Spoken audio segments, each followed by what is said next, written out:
Naturellement, on peut identifier des mouvements de résistance matriarcale à cette intromission des envahisseurs nordiques. Et la légende de Jason en est également exemplaire. En effet, il est aidé et protégé dans son voyage par des personnalités matriarcales comme la grande déesse Héra, par Poséidon, le dieu de la mer et des tremblements de terre, ou par le dieu Hermès, le messager, mais aussi par des héros comme Orphée, le musicien, les jumeaux Castor et Pollux, Asclépios, le médecin au caducée, et par le puissant Héraclès. Ce qui ressemble étonnamment à un sombre complot. Et effectivement, on apprend que la déesse Héra est bien à l'origine de ce voyage pour ramener la princesse Médée comme son alliée. Ainsi, on voit se dessiner un front de résistance matriarcale sur l'orient de la Grèce, avec Héra à Samos, Prométhée au Caucase et Médée en Colchide, ce qui nous amène à comprendre pourquoi le patriarcat a attaqué la cité de Troie pour couper la charnière de cette ligne d'opposition. Et maintenant, nous avons suffisamment d'outils et d'informations pour enfin appréhender les grandes épopées de l'Iliade et l'Odyssée. Historiquement, la guerre de Troie s'intègre durant la période dite du dernier âge de bronze, vers le XIIIe siècle avant notre ère.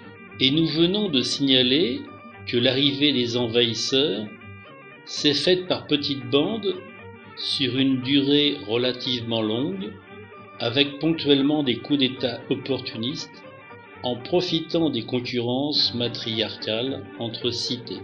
Ce qui aboutit à un mélange progressif de groupes achéens dans une population dite pélagienne d'origine.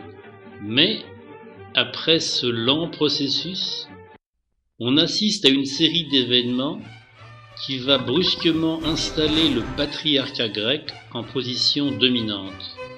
Et cette période fondatrice va s'effectuer en 3 actes essentiels.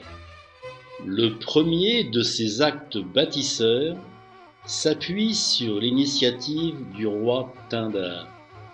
D'abord marié comme mercenaire à la grande reine Léda, il subit au début les règles du matriarcat. En effet, Léda s'accouple avec Zeus sous la forme d'un cygne. Or, comme au premier temps des invasions, les âmes des guerriers tués à la guerre partaient sur l'île Blanche dans la mer Noire, nous avons bien confirmation de l'influence des origines danubiennes. Ainsi, Léda donne naissance à des jumeaux, correspondant au cycle agraire classique, et elle a également 2 filles, Clytemnestre et Hélène. Et de par leur naissance, ces 2 filles étaient porteuses de prestige. Notons que Clytemnestre signifie la renommée. Et cette fille aînée va suivre le cursus matriarcal standard, car elle épouse d'abord un nommé Tantale, qu'elle fait tuer ensuite avec son fils, pour épouser Agamemnon. Puis, lorsque celui-ci revint de la guerre de Troie, elle le fit tuer sans état d'âme, en appliquant la logique matriarcale de suppression du prince consort. On comprend mieux alors pourquoi Hélène ait quitté son mari Ménélas, car elle n'observait pas les règles patriarcales de fidélité. Dans ces conditions, il faut donc interpréter l'initiative de Pindare comme l'acte fondateur de la nation grecque. Et pour ce faire, il a fait rassembler tous les chefs de bandes mercenaires dans la cité de Sparte. Et c'est en constatant les dérives meurtrières de sa fille aînée Clytemnestre que Pindare prit la décision de pratiquer le sacrifice du cheval blanc, soit un rituel typiquement patriarcal que l'on retrouve un peu partout chez d'autres peuples indo-européens, et ce, en faisant jurer à tous les chefs de garder en Grèce sa deuxième fille Hélène.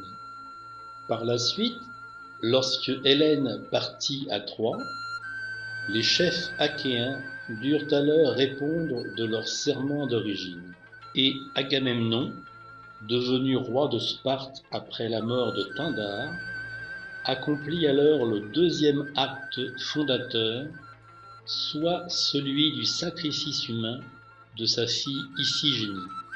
Or, ce rituel accompli devant tout un public de guerriers est un geste éminemment politique, car il signifie une rupture intégrale avec les temps anciens où c'était un jeune garçon ou le prince consort qui était sacrifié.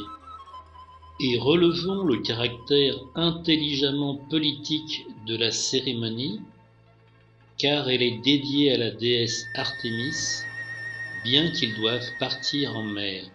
En effet, Agamemnon ne cherche pas à se rapprocher de Zeus ou de Poséidon, pourtant dieux de la mer, car ils sont des divinités de l'élite sociale.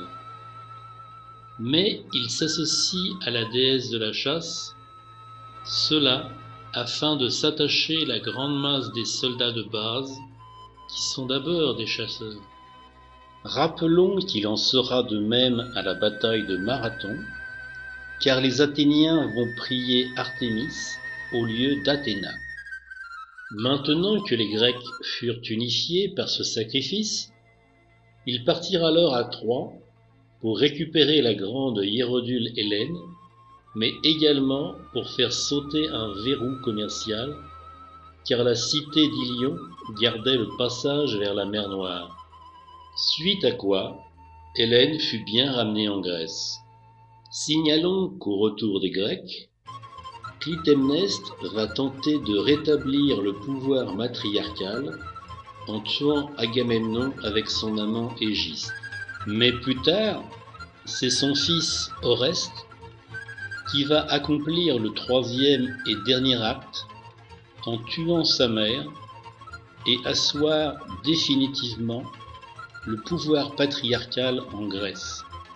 Ainsi, le trio de héros formé par Pindare, Agamemnon et Oreste sont donc les auteurs de cette révolution politique fondamentale où le mâle dominant s'installe dorénavant en maître absolu et où les femmes se retrouvent désormais enfermées au gynécée.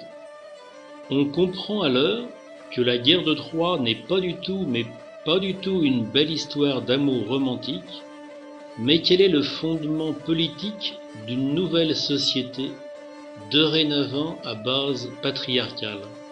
Et si, au départ, il n'y eut qu'une simple poignée de navires avec quelques dizaines d'hommes pour attaquer une petite cité, par la suite, au cours du temps, et avec l'imagination des poètes de cour et des colporteurs populaires, l'épopée devint une expédition de centaines de bateaux avec des milliers d'hommes pour détruire une immense ville. Et de ce fait, toutes les cités de la Grèce antique vont alors chercher à s'introduire dans la légende pour, en s'immisçant, obtenir la nationalité hellénique. Par conséquent, le puzzle devient clair, car Troie était d'abord un bastion de résistance matriarcale, vers lequel Hélène avait trouvé refuge, car, comme sa mère et sa sœur, elle refusait la loi patriarcale.